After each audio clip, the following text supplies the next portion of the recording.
Pakinggan mo muna ako. Hindi! Umalis ka na lang! Umalis ka na lang!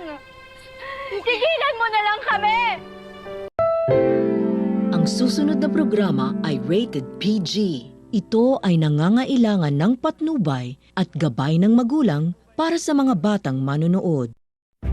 Patindi na po ng patindi ang mga eksena maging ang kaganapan na ating pagkatutukan at ating rin namang pagkasubaybayan dito lang sa ating pinagkakatutukan at pinagkakaabangan tuwing hapon na Mami Dearest. Simula pa lang din naman kasi ito, matapos na rin naman kasi na malaman na nitong si Emma mula dito kay Aling Ligaya ang tinatago nga rin namang sekreto at revelasyon nga rin naman nitong si Jade na siyang hindi nga rin naman kasi palalagpasin nitong si Emma dahil na alam nitong si Emma na gusto nga lang din naman itong si Olive na makaganti sa kanya at ito nga rin naman ang paraan na ginawa nitong si Olive para hindi nga rin naman siya mahalata nitong si Danilo maging nitong si Muki.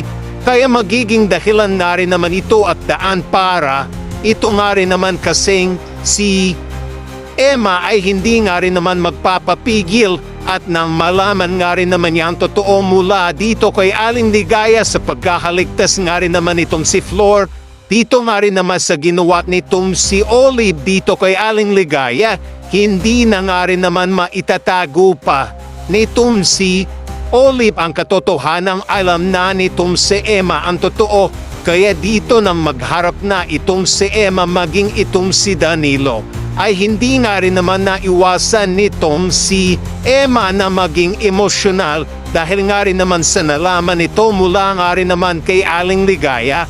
Kaya dito sasabihin nga nang magharap na ang dalawa na, Danilo, makinig ka, yang kasama mo hindi siya si Jade, siya si Olive. Dito nga rin naman ay nagulat at nabigla nga rin naman itong si Danilo sa kanyang natuklasan at nalaman mula kay Emma. Ang tanong, maniniwala ba itong si Danilo sa sinasabi nga rin naman itong si Emma sa kanya? At ano nga rin ba ang gagawin na din itong si Danilo dito nga rin naman kay Olive? Yan na rin ay ating pagkatutukan at ating nga rin yang pagkasubaybayan.